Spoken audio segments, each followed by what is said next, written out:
Yes, good afternoon to everyone. So, I welcome you all into a new IP class. I hope that you all are well and take care of your health also. So, first we will go with the attendance and then we will start.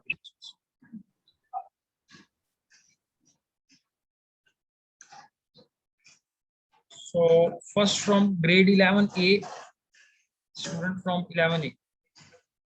So, Ravneet and Harsimrat. Then from 11B, Parul. Then we have Samanpreet, Saman.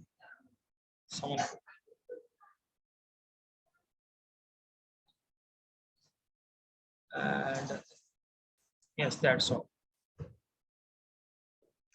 Next we have from 11C, Samardeep.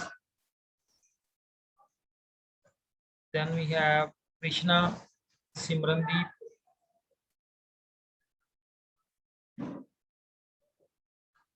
And Lovepreet. Then we have, that's okay, from 11C. Yes, anyone who is Simran, yes, Simranjeet Kaur 11th B. Okay, beta. हाँ जी sir 11 B. Okay, beta. And we have her Sahib from which section? 11 B, sir. Okay. Her Sahib and we have Harshmi. Okay. Anyone else left? Whose attendance is not done? Okay, so I request to everyone is Samanpreet, Krishna, Harsimrat, Har Sahib,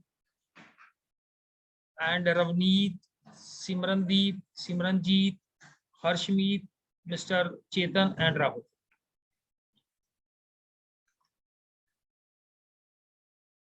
Okay, so yesterday we have started with the dictionary. So we will just quickly revise what we have covered till date, and then we will look for the programs based on the dictionary. So we said about the definition of this dictionary, Divyanshi. Yes. So anyone who will briefly describe what is a dictionary is and how it is different from the list. List से कैसे different है?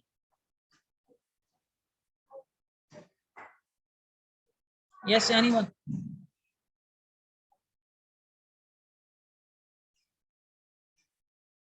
Yes, Samanpreet Kaur. Samanpreet.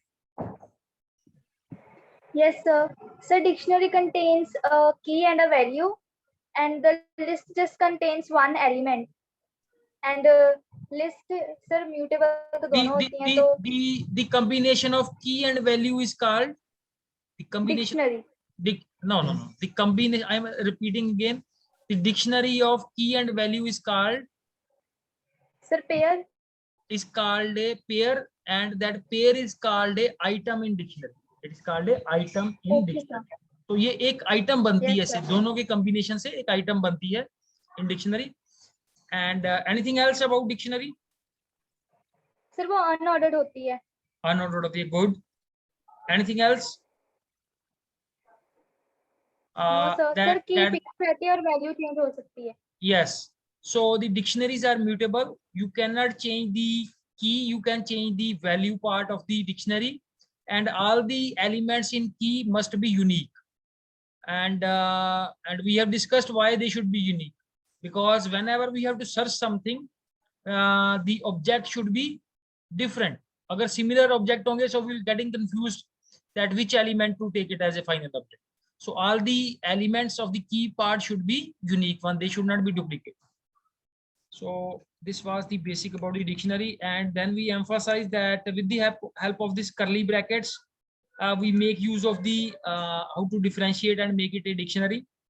And I said that for set also we use the curly bracket, and for dictionary also we make use of the curly brackets. Then how to differentiate between whether this is a set or whether this is a dictionary?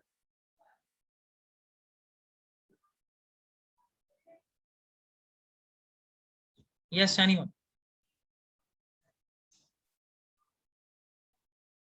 कैसे differentiate करना है set और dictionary? Yes Samardeep.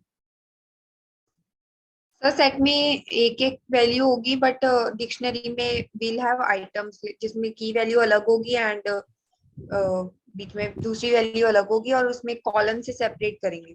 Okay, so in dictionary we have pair of values, and in set we have standalone items. Clear? So that is the difference. So this is the curly brackets marks the dictionary. It contains the subject is acting as a key. This is value. This is key. This is a value. And how to access the elements? By mentioning the name of the dictionary in print, you can print whole of the dictionary. Then to print a particular item like this one, I want to print IP. So I will mention in square bracket the subject, or the other method is making use of the get method. Then we go through the traversing. So traversing means that accessing the elements. So this you can do with the help of a loop that we discussed yesterday. Then similarly, you can go for updating the elements of the dictionary. So how we update? Because here these are not the index value. So we will mention here the key value, and based on that key value, you can change a particular value from the dictionary. So यहाँ पे हम देखो list में हम क्या mention करते थे, list में हम इंडेक्स वैल्यू मेंशन करते थे, और यहाँ पे हम क्या मेंशन करेंगे, key value. Clear? That is to how to access the element and then to change that the element of the dictionary, जिसको हम आइटम बोलते हैं. And then we move next. Then we have how to delete the elements. We have del method, pop method, and clear. Clear is to clear all the elements, and with the help of pop and del we can delete a particular item of the dictionary. Pop is done, clear is done, and then we have a few methods. Length, to find out the length, to display the dictionary as a string, printable string, so we make use of this str function. And then type, to find out the type, whether this is list, whether this is dictionary. So type parameter, type function के अंदर हम parameter डाल देंगे. As a dictionary है तो dictionary वो display कर देगा, अगर वो लिस्ट है तो आउटपुट में हमें लिस्ट आ जाएगी, whatever the type of the data type is there. Then clear, copy items, keys. So these are the few methods that we discussed yesterday. Default value का क्या काम होता है? डिफॉल्ट वैल्यू का एक ही काम होता है, when I do not supply the value from my side and then the default value comes to be. ठीक है? कोई डिफॉल्ट वैल्यू की कोई और एग्जांपल बता सकते हो आप? Any example from whatever you know about the default value.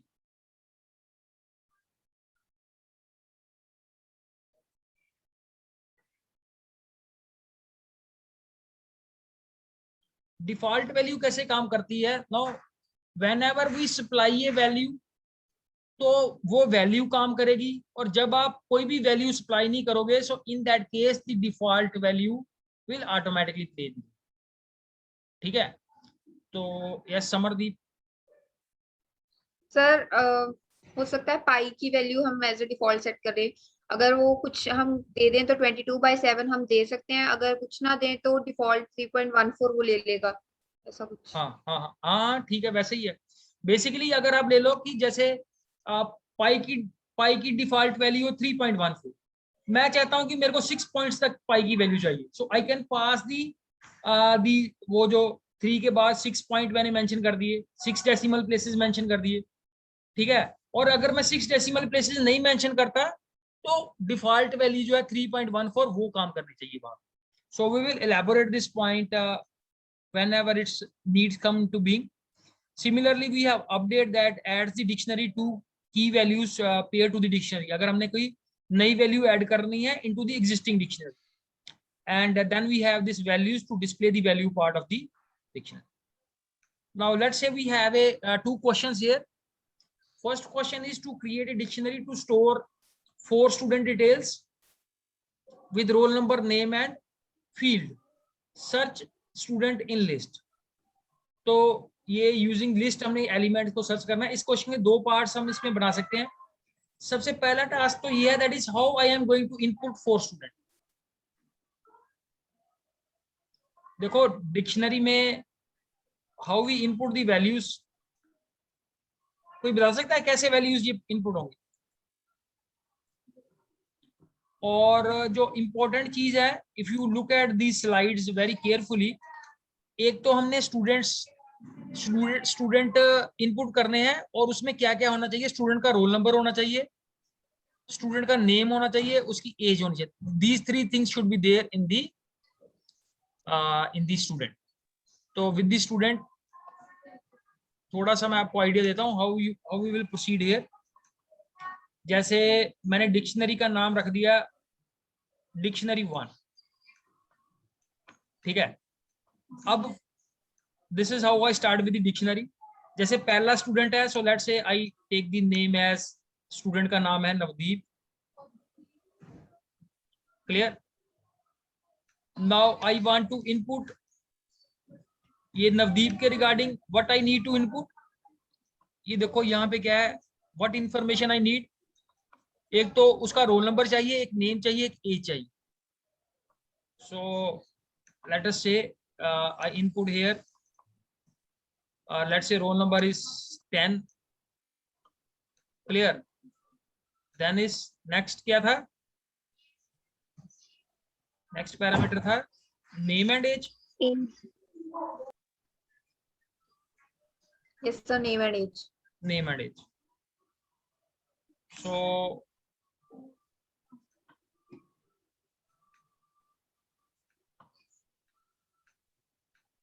name तो फिर से वही आ जाएगा.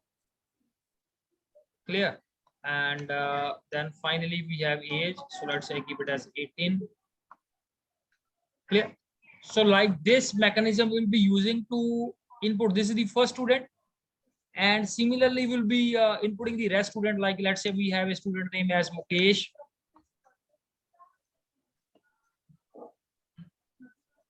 ठीक है. so Mukesh में क्या है, similarly no, here will be a column. And then let's say its roll number is 11. His name will be again Mukesh. And let's say you have age here is 17. And this is second student. तो उसमें इसमें name क्या है, name is acting as a, क्या काम कर रहा है इसमें name? Yes, so name is acting as a key, and these are the values of that very name, key. Or similarly this combined together will formulate a item of the, this is the item number 1, because we need 4 items. Item 1 represents 1 student. Similarly item 2, item 3 and item 4 will be there. clear. And in the second part of the question, now inputting is done. तो फिर मैंने क्या करना है, ये search करना है. How to search the element from the dictionary in list. ठीक है. So I have already worked on this question, so maybe this is our first question, so that's why I have made an effort on this. So you see here, what is this is, no, इस यहाँ पे इसने कौन सा concept use किया है, dictionary within a dictionary. तो ये कौन सा है, ये नेम इज अमन. देन फिर से इसके अंदर एक दूसरी डिक्शनरी आ गई है, जिसमें क्या है, हमारे पास रोल नंबर है, रोल नंबर के अगेंस्ट 1, एज के आगे क्या आ गया हमारे पास 18, फील्ड के कौन सा आ गया, like the field he has taken. Ultimately question में तो फील्ड पूछा नहीं है. This is the PCM. Clear. ये पीसीएम उसने लिया हुआ है. Similarly you have roll number 2, roll number 3 and 4. These are the 4 students we have. तो ये जो क्वेश्चन में कंसेप्ट यूज किया है, this is called dictionary within a dictionary. ये मेरी आउटर मेन डिक्शनरी है, और हर एक स्टूडेंट को मैंने कैसे रिप्रेजेंट किया है, हर एक स्टूडेंट को भी मैंने किससे रिप्रेजेंट किया है, विद डिक्शनरी. देखो क्या था इसके अंदर हमारे पास, look at the question again. create a dictionary to store 4 students details with roll number, name and age. So roll number, name and age has been asked here, and we have mentioned, and also the field is there. This is the field. Field represents the PCM, like that we have PCM or medical or non-medical, like this. And then you have to search the element. Clear? So now inputting is done. Inputting में क्या है मेरे पास, ये अमन act करेगा as a key, and this dictionary will act as a value. This Raj will act as a key, and this part will act as a value, and so on. Then अब हमने क्या करना है, will be asking the user कि किस student को आप search करना चाहते हैं. So this will be the input made by the user in the program, that which student you want to search. So we have 4 students. So among these 4 students you can search any student. ठीक है, तो उसकी searching कैसे करनी है. I have created here a list. Student में मैंने यहाँ पे क्या कर दिया, मैं यहाँ पे जो भी वैल्यू एंटर करूंगा वो वैल्यू कहाँ पे चली जाएगी, n में. ठीक है, वो n की वैल्यू आगे इस सबस्क्रिप्ट में आ जाएगी, और सबस्क्रिप्ट में मैंने आपको बताया सबस्क्रिप्ट में कौन सी वैल्यू आएगी. जैसे आपने कोई भी वैल्यू डाल दी, राज एंड दिस मुकेश, तो उस वैल्यू के corresponding, clear, whatever the result is found here, that result will go to this. ठीक है, so this is how we are. ये जो हमारे पास स्टेप है, this step is basically is there for ये हमारे ये कोड जो है हमारे लिए सर्च का काम कर रहा है. फिर से रिपीट कर रहा हूं, इसके अंदर क्या है, जो नंबर यहाँ पे आपने इनपुट किया वो नंबर n वेरिएबल में चला जाएगा, और यहाँ पे वो n जो है that is will act as a subscript. ठीक है, जो भी नाम यहाँ पे आ जाएगा, और इस स्टूडेंट्स में से वो स्टूडेंट्स की क्या होगी, सर्चिंग होगी उस की. Here student will act as a, ये n है वो की का काम करेगा, and student is acting as a, you know, this is the name of the dictionary that you have. ठीक है, तो उस स्टूडेंट के कोरस्पॉन्डिंग जितनी वैल्यूज होंगी, all these values will come in student 1, and then we will print that student. ये actually ये searching के लिए मैकेनिज्म है, and this mechanism here is कि ये डिक्शनरी को हमने क्या कन्वर्ट कर दिया, ये एज ए लिस्ट सा काम करेगा हमारे पास. तो जहां पे वो मैच कर जाएंगे नाम, सो उन नेम के अकॉर्डिंग जो वैल्यू होगी that will be assigned to student variable, and then we printed that student variable. So जैसे इसको एक बार रन करके देखते हैं, and let's say I enter here value Mukesh. ठीक है, तो मुकेश की वैल्यू कहां पे आ जाएगी, मुकेश की वैल्यू n में आ जाएगी, and here you know this string will be having here the value will B Mukesh. तो मुकेश के कोरस्पॉन्डिंग जो वैल्यू है इसमें सर्च होके this value will be picked up and will be assigned to this variable student. उसको बाद में मैं प्रिंट कर दूं लाइक दिस. अभी हमने डिक्शनरी में पढ़ा था that this part is basically used as a key, जो हम सर्च के लिए यूज करते हैं. इसमें से आप कुछ भी डायरेक्टली सर्च नहीं कर सकते इस पार्ट में से. We can only use the key part as a search part. Excuse me sir. हाँ जी, हाँ जी. सर इसमें इंडेंटेशन भी जरूरी है, ये अमन के बाद राज और नहीं, ये तो बेसिकली नेक्स्ट लाइन है, आप इसको चाहे ऊपर ले जाओ. ये तो सिर्फ उसकी प्रेजेंटेशन के लिए उसने यूज किया हुआ है like this, so you can bring it to the upper part also, not a issue.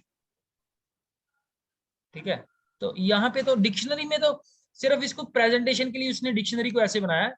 Dictionary में कोई इंडेंटेशन का कंसेप्ट नहीं होता. सो आप इसको कंबाइन कर सकते हो, you can make it like this. ठीक है, आप चाहे इसको एक ही लाइन में प्रेजेंट कर दो. ठीक है, तो जो भी आप यहाँ पे नाम दोगे, let's say we have Aman, so Aman's corresponding value will be displayed. ठीक है, तो इसको हम वैसे कर देते हैं जैसे पहले पढ़ा हुआ था ये, सो दैट वो दिखाई नहीं देगा इसमें से सर्ट पार्ट. ठीक है, सो इसमें हमने एक जो इंपॉर्टेंट चीज है that in this question we have used the concept of dictionary within a dictionary. इस डिक्शनरी के अंदर क्या है, we have another dictionary that represents the roll number, age, and field of the student.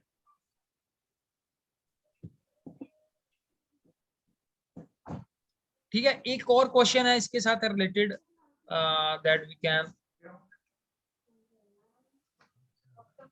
think of doing this question. You see here, create a dictionary for month. month के लिए हमने dictionary बनानी है and number of days for a year, and user is asked to enter the month name and the system will display the number of days for that month. ठीक है, तो basically क्या है इसमें, हमने इस क्वेश्चन को कोई बताएगा कैसे किसमें पूछा गया है और बताना क्या है?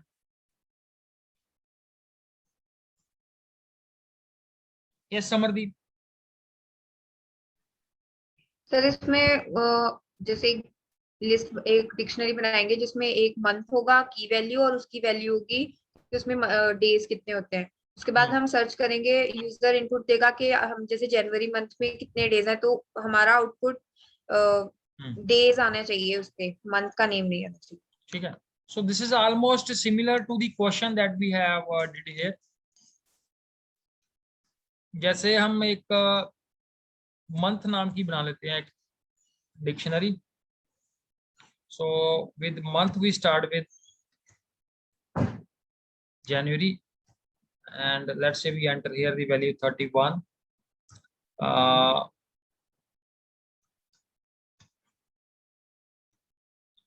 And let's say we enter the value 28.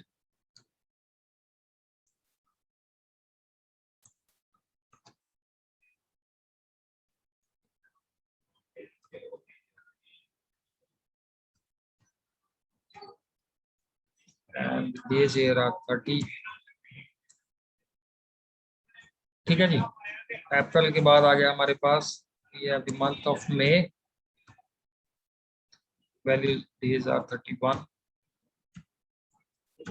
June, and there are so many questions based on the dictionary also. Then we have July and the number of days are 31.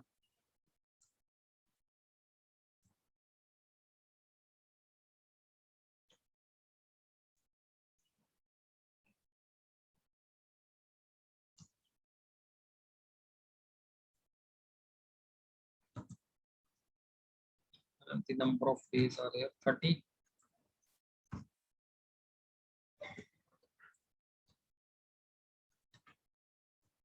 Number of days are 31.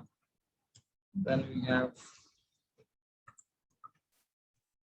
days are 30.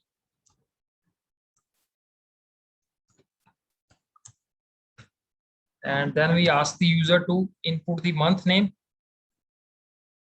So like this.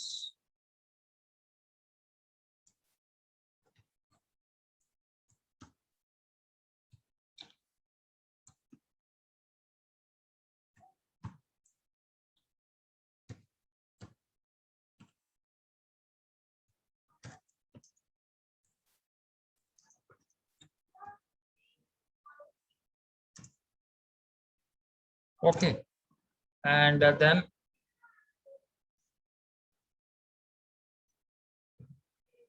will we just month जो हम है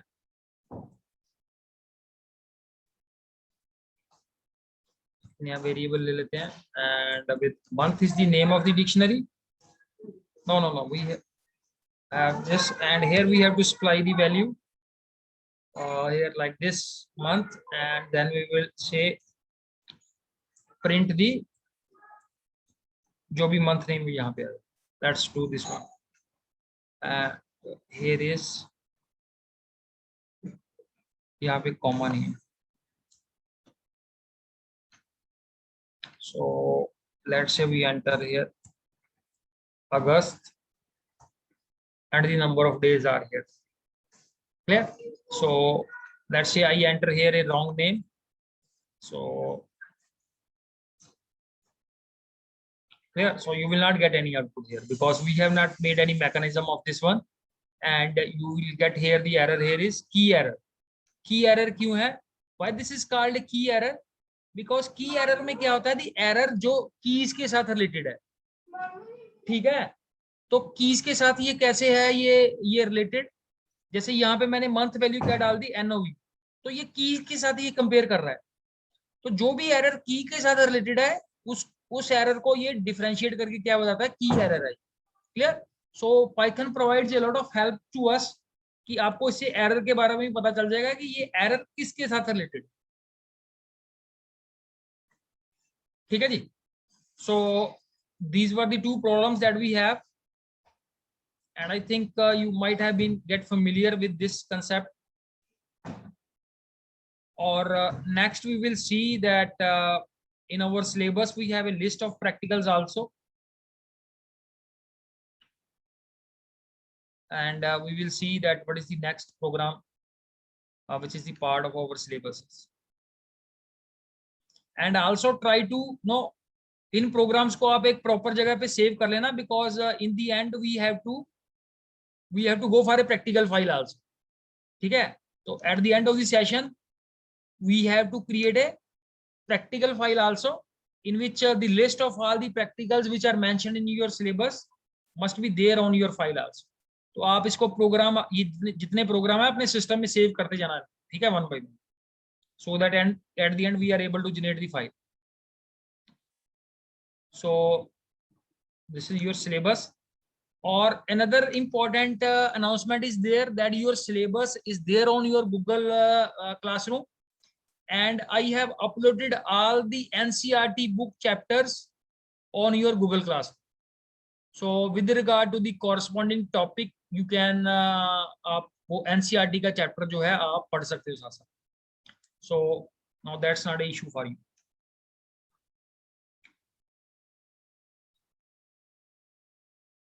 So this is the syllabus. और इसके बाद हम introduction to Python के बाद जो नेक्स्ट टॉपिक है हमारे पास, that is the numpy. So we will now move to this numpy topic soon, very soon.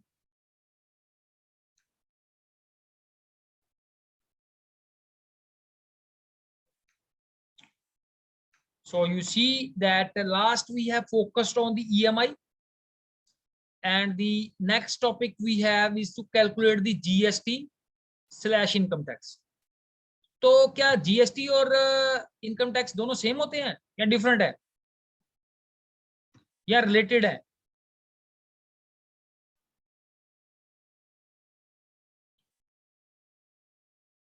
Yes sir होते तो टैक्स ही हैं दोनों, बट हाँ जी, यस, वन एट ए सर टाइम. होते तो टैक्स, हाँ हाँ बोलो. सर होते तो टैक्स ही हैं दोनों, गवर्नमेंट को ही पे किए जाते हैं, बट डिफरेंट सेक्शंस में है। इनकम टैक्स इनकम के रिलेटेड होता है और जीएसटी किसी प्रोडक्ट या सर्विस के रिलेटेड होता है। Yes yes, that's a good response. So जो इनकम टैक्स है that is basically the personal tax है, वो इंडिविजुअल के ऊपर लगेगा. एंड जो जीएसटी है, जो भी प्रोडक्ट हम मार्केट से बाय कर रहे हैं, whether we are paying the income tax or not, that's not an issue. So you have to pay the tax on the product. So let us move to its program. Already it's there. Yesterday we have focused on the program that was there on EMI. तो एक बार फिर से उसको थोड़ा सा, अगर किसी का थोड़ा बहुत मिसकंसेप्ट है रिलेटेड टू दैट प्रोग्राम, ठीक है, थोड़ा सा एक्चुअली क्या है कि we are not familiar with the concept. EMI का कंसेप्ट क्या है? EMI is a very very important topic. आप if you see in the market, ये जितना भी ये लोन के साथ डील होता है, तो लोन के बाद क्या होता है, आप चाहे कार लोन लो, चाहे आप होम लोन लो, चाहे आप मोबाइल बाई कर लो. आप मोबाइल लेते हो, कभी कभी आपने मोबाइल्स के बारे में सुना है कि मोबाइल की EMI कैसे कैलकुलेट होती है? आप 20,000 का मोबाइल ले लो, आईफोन ले लो, तो उसकी भी EMI बन जाएगी. बनती है या नहीं उसकी EMI? ठीक है. सो दैट यस, तो फर्स्ट पॉइंट है हमारे पास that we have to get familiar with the topic. The EMI is related to the whenever we have to go for a loan, so then there is a monthly installment that we have to pay. उसके अंदर दो component होते हैं, one is your principal amount and one is your interest. So we are paying two things, we are paying back the principal amount as well as we are paying back the interest. अब ये EMI की calculation भी बड़ी तरह की होती है. कई जगह क्या होता है कि ईएमआई को वो बोलते हैं कि जो नेक्स्ट मंथ की इंस्टॉलमेंट होगी that will be paid on a reduced principal, क्योंकि हमने पहले मंथ का एक प्रिंसिपल अमाउंट पे कर दिया. तो जो नेक्स्ट मंथ की ईएमआई होगी वो हमारे टोटल प्रिंसिपल पे कैलकुलेट नहीं होगी, वो हमारे रिड्यूस्ड प्रिंसिपल के ऊपर कैलकुलेट होगी. So I am just highlighting the concept that EMI calculation is not a layman's game. हमने तो अपना एक फार्मूला बनाया, खत्म कर दिए EMI, but I am just giving you a highlight that EMI के अंदर भी कैलकुलेशन के different mechanisms are there, not a single mechanism is there. जो हमने मैकेनिज्म डिस्कस किया था उसके अंदर एक क्वेश्चन आया था, that is yesterday was raised by Samardeep. तो उसमें ये था कि ये हमने आर बाय ये ऐसे क्यों किया इसको, बिकॉज जो हमें रेट सिंपल इंटरेस्ट और कंपाउंड के केस में दिया होता है that is applicable to the whole of the year. इसमें जो हमने रेट कैलकुलेट किया उसको कन्वर्ट किया to the rate which is applicable per month. इस चीज को हमेशा याद रखना कि जब भी हम एक सिंपल इंटरेस्ट की कैलकुलेशन करते हैं तो पूरे मंथली नहीं हम कैलकुलेट करते सिंपल इंटरेस्ट. अगर आपने मंथली कैलकुलेट करना है, आपने सारे साल का सिंपल इंटरेस्ट कैलकुलेट कर लो, उसको मंथ्स में डिवाइड कर दो, that is the mechanism.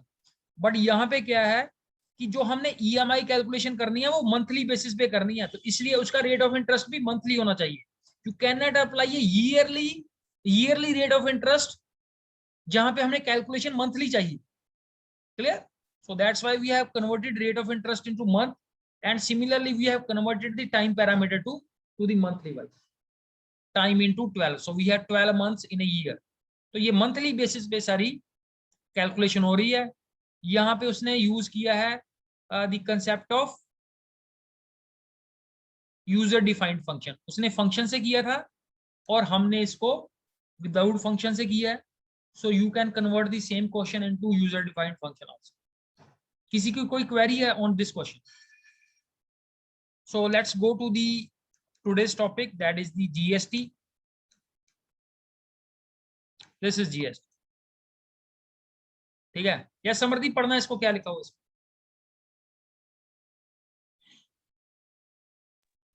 How to calculate GST? GST, goods and services tax, which is included in net price of the product for to get GST %. First need to calculate GST amount by subtract original cost of from net price and then apply GST % formula, which is equals to GST amount into 100 by original cost. Python program to okay बस ठीक है बेटा, ठीक है. सो इसके अंदर ये जो जीएसटी है, और कोई बताएगा मैं ये जीएसटी की कैलकुलेशन कैसे होती है? 3-4 साल से GST is there in the market. आपने कोई भी प्रोडक्ट बाई किया मार्केट से, आपने सोप बाई कर लिया, आपने ब्रश बाई कर लिया, what ever you have bought from the market, उसमें जीएसटी कहाँ से निकल के आता है और कौन पे करता है उसको, और थोड़ा सा इसकी डिटेल कौन समझाएगा about GST?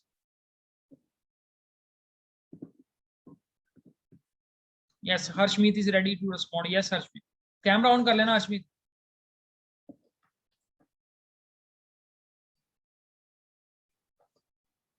Good afternoon sir. Yes yes, good afternoon.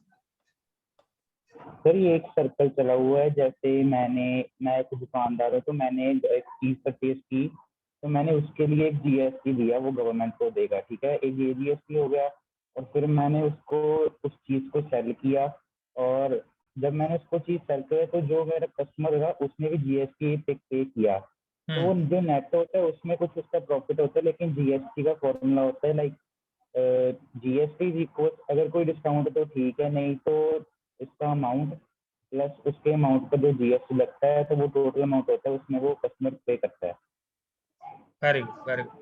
Someone else wants to say something on this? Anyone who is ready and voluntarily want to answer on this?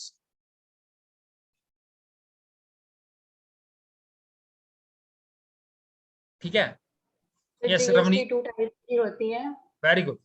Two types. एक तो होती है जो हमें inter state लगती है अगर सामान ट्रांसपोर्ट करवाना हो या खरीदना हो, एक होती है इंट्रा स्टेट। तो सर अगर इंट्रा स्टेट है तो सर सीधा IGST लगता है, अगर इंटर स्टेट है तो SGST या CGST दोनों लगते हैं ऐड करके। सर होता सेम ही है बट वो अलग अलग लगते हैं। Very good very good. तो हमने एक्चुअली पता क्या, हमने जीएसटी की इतनी डिटेल में नहीं जाना कि ये इसमें इंटरस्टेट क्या है and that GST is having, ये जो जीएसटी की कलेक्शन होती है इसके दो कंपोनेंट है, एक तो एसजीएसटी है जो स्टेट को जाता है और एक सेंटर को जाता है। So what ever GST is collected it is basically 50-50 divided into state and the centre. तो उस डिटेल में नहीं हम जाएंगे। हमारा जो कंसर्न था दैट इज कि इसकी कैलकुलेशन के लिए, तो इसकी कैलकुलेशन की ये you see here in the formula there are two important very important terms are there. You see here GST is included in the net prices of the product। तो इसका मीनिंग क्या है? Net prices of the product जो है जैसे आपने कोई भी प्रोडक्ट बाई करने जो भी करने के लिए गए हो तो उसका एक MSP है। तो जो वो MSP है दैट इंक्लूड्स द GST, उसके अंदर GST ऑलरेडी इंक्लूडेड है। ठीक है, फिर दूसरा कौन सा है हमारे पास, what is the other parameter you have, and then this is net price of the product of the GST. First you need to calculate the GST amount by subtracting the original cost from the net price। तो original cost कौन सी है? Original cost जो अभी हर्षमीत बता रहा था, जो cost दुकानदार को पड़ी है ये ओरिजिनल कॉस्ट है। ठीक है जी। और जो नेट प्राइस है, क्लियर, इन दोनों का डिफरेंस जो है that you will give you the, इन दोनों का डिफरेंस से आपको आ जाएगा, ये देखो, ये इन दोनों के डिफरेंस से आपको आपके पास आ जाएगा जीएसटी अमाउंट, और फिर उस जीएसटी की परसेंटेज कैलकुलेट करनी है कि ये कितने परसेंट जीएसटी पड़ा है। ठीक है, तो जैसे ओरिजिनल कॉस्ट कौन सी है, ओरिजिनल कॉस्ट इज 100 रुपी। जैसे आपने लेट से कोई शॉप बाई किया तो शॉप की कॉस्ट है ओरिजिनल 100 रुपी, उसका जो MSP प्राइस है वो 120 है, दोनों का जो डिफरेंस है वो जीएसटी अमाउंट आ जाएगा। और वो उसकी परसेंटेज कैलकुलेट करने के लिए मैं क्या करूंगा, उसके लिए फार्मूला है that is the net price divided by the original cost multiplied by 100 and divided by the original cost। तो इससे मेरे पास क्या आ जाएगी, इससे मेरे पास जीएसटी की परसेंटेज आ जाएगी। अब ये जीएसटी की परसेंटेज क्या होती है, बेसिकली इंडिया के अंदर 4 स्लैब्स हैं जीएसटी की। एक तो जो फूड्स आइटम है उसके अंदर लोएस्ट स्लैब है, फिर उसके बाद दूसरी स्लैब आती है अराउंड अबाउट 12% की, फिर 18% वाली स्लैब है, और एक 28% वाली स्लैब्स है। इंडिया के अंदर 4% ऑफ स्लैब्स हैं। 28 वाली जो स्लैब है वो बड़ी कम गुड्स के ऊपर पड़ती हैं, they are basically called the sin goods, जैसे सिगरेट है तो उसके ऊपर जो है that has been put into 28% category. ठीक है जी, तो ये हमारे पास फार्मूला हो गया। Let's we try this question. अब इस क्वेश्चन के लिए हमें क्या करना पड़ेगा, लेट्स से वी हैव दी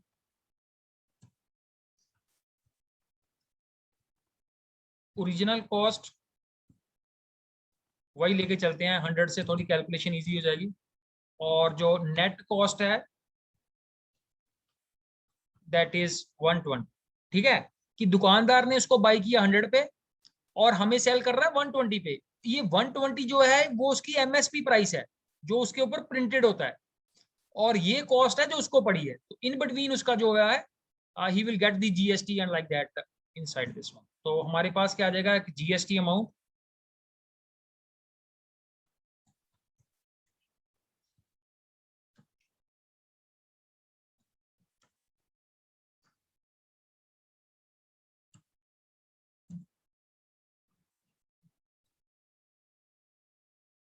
ठीक है।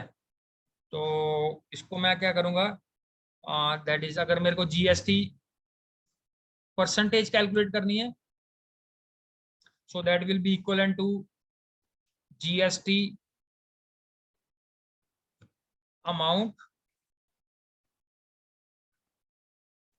इनटू 100। और जो हमेशा हमेशा हम प्रॉफिट की कैलकुलेशन करते हैं based on the original cost, और यहाँ इसको हम कॉस्ट प्राइस भी बोल सकते हैं।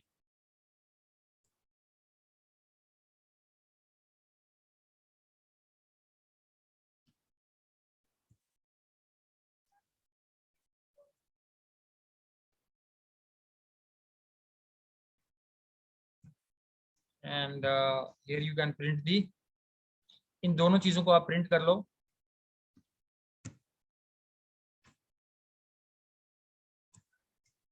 जीएसटी अमाउंट को प्रिंट कर लिया हमने, और जीएसटी परसेंटेज को भी आप प्रिंट कर लो।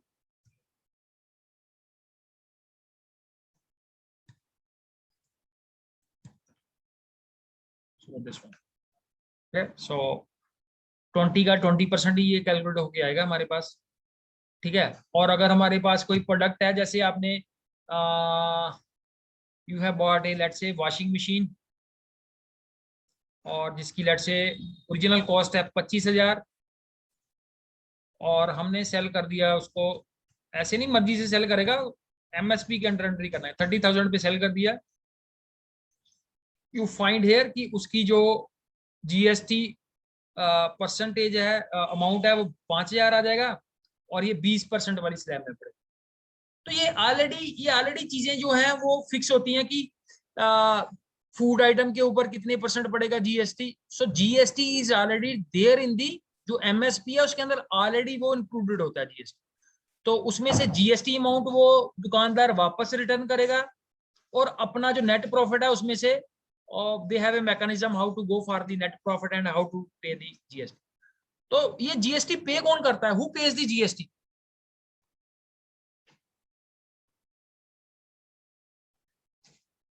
गवर्नमेंट के पास जीएसटी कौन देगा उसको जीएसटी? जो सामान सर खरीदेगा। Common people. नहीं, जो खरीदेगा वो कहां से देगा? हम तो शॉप लेके घर आ जाते हैं, हम कहां देते हैं जीएसटी? हमने तो जीएसटी की पेमेंट कर दी, हमने जीएसटी दे दिया, लेकिन जीएसटी हम नहीं देते गवर्नमेंट को। जो शॉपकीपर है, क्लियर, वो रिटर्न फाइल करता है अपनी, और वो करेगा कि मैंने ये प्रोडक्ट सेल किया, इसका इतना जीएसटी था, और जो उसको रिटर्न आता है या उसका जो क्रेडिट आता है back, that goes to government, उसमें से how it shares and gives back to the shopkeeper and like. तो इस टैक्स को हम क्या बोलते हैं? इस टैक्स को हम इनडायरेक्ट टैक्स भी बोलते हैं। कोई बता सकता है why this tax is called the indirect tax?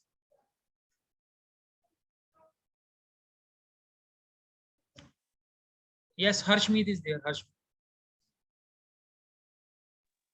Sir इसको इनडायरेक्ट टैक्स कहते हैं क्योंकि जो सिटीजन है वो डायरेक्टली नहीं पे कर रहा यस गवर्नमेंट को, यस, दैट्स वो so we शॉपकीपर के are थ्रू पे paying, कर but रहा है। actually government gets this tax from the shopkeeper and whoever the trader is there, like that. And जो हमारे पास income tax है, that income tax is a which kind of tax? Direct tax. Yes, so income tax is the example of a direct tax, because here the person is accountable to pay that tax. Here no one else will pay the tax on behalf of. Clear? So जो responsibility है, that is of the individual, and rest your organization where you are working, that can help in paying that tax also. So that's a different issue. So this is the question, and the next question in the pipeline is there, that is to find out the largest and the smallest number. here already हमने कर लिया ये question. To find out the third largest and smallest number, ये भी हम कल ही कर लेंगे, इसके साथ ही कर लेंगे. And next question is to find the sum of squares of first 100 natural. तो ये question आप try करके आना, how to find out the sum of squares of first 100 natural numbers. So most of the students are there from mathematics background, so just study and come out with this question. Yes, किसी की attendance रह गई है या किसी का कोई question है, so you can ask. Sir income tax class में नहीं कंप्लीट करना, खुद कर करें? लेंगे अभी इनकम टैक्स, थोड़ा पढ़ के आना इनकम टैक्स के बारे में, व्हाटएवर द डिटेल्स। हाँ जी, चेतन आपकी अटेंडेंस हो गई है, हर्षमीत की अटेंडेंस हो गई है, कोई क्वेश्चन है तो पूछो। हरमिंदर सिंह, आई थिंक हरमिंदर सिंह अपना सेक्शन बताना कौन सा है? 11B। ओके बेटा, ठीक है। और अनदर इंपॉर्टेंट अनाउंसमेंट इज, जो भी आप लोगों ने समर वेकेशन का काम करना है वो भी सॉफ्ट कॉपी में करना है, उसकी सॉफ्ट कॉपी मेंटेन करनी है। प्रैक्टिकल फाइल बनानी है, उसकी भी सॉफ्ट कॉपी बनानी है। You need not to go for any hard copy of either the summer work or for the practical work, बाद में देखेंगे, ठीक है। हाँ जी सर इनके स्क्रीनशॉट लेके रखते रहे। स्क्रीनशॉट क्या, प्रोग्राम आपने बना लिया उसको सेव करके रख लो, और उसकी आउटपुट की स्क्रीनशॉट ले लो। उसकी जहां पे भी आपने सेव किया है एक फोल्डर बना लो, उसमें उसकी आउटपुट की एक स्क्रीनशॉट लेके रख लो कि ये सर इसकी आउटपुट है, ये दैट्स ऑल। प्रोग्राम एक फोल्डर में बना के उसकी स्क्रीनशॉट उस फोल्डर में डाल दो कि ये फर्स्ट प्रोग्राम था, प्रोग्राम के नाम से ही फोल्डर बना लो और उसमें एक स्नैपशॉट डाल दो बस आउटपुट की, not more than that, one snapshot is sufficient. ठीक है जी, so it's all from my side. अगर आपका कोई क्वेश्चन है यू कैन आस्क और I will say good bye. Thank you बेटा, थैंक यू वेरी मच।